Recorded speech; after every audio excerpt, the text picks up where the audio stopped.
تو یہ تو طبقاتی ہے، لیکن ایک اس کا پہلو ایک انفرادی پہلو بھی ہے کہ جب ہم اصلاح کے لیے انفرادی طور پہ کسی کو نصیحت کرتے ہیں، یا چھوٹے گروپ میں کسی کو نصیحت کرتے ہیں، یا کلاس میں یا کہیں مسجد میں کسی کو یاد دہانی کرتے ہیں، تو اس وقت بھی جیسے اصلاح کرتے وقت بھی تھوڑا سا اس بات کا دھیان رہے کہ ہم کیا طریقہ کار استعمال کر رہے ہیں، کون سی کیا زبان استعمال کر رہے ہیں، اور کسی کو نصیحت کرنے کے لیے، اس کی اصلاح کرنے کے لیے کس طریقے سے ایڈریس کر رہے ہیں. کیونکہ کئی دفعہ ایسا ہوتا ہے کہ بجائے اس قدر ڈانٹ دیتے ہیں بعض لوگ کسی بھی، جیسے ایک کوئی بزرگ ہیں اور نوجوان بچے کی چھوٹا بچہ ہے یا مڈل اسکول کا یا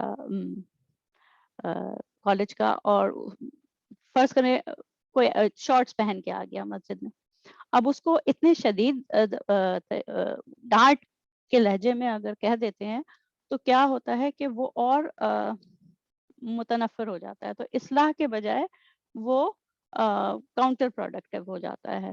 تو یہ ہے کہ انفرادی طور پر بھی جب ہم معاشرے میں اصلاح کا کام کریں تو ایک یہ حدیث ہے، اور یہ کافی لوگوں نے سنی ہوگی، صحیح بخاری کی حدیث نمبر 10 ہے کتاب الایمان میں سے.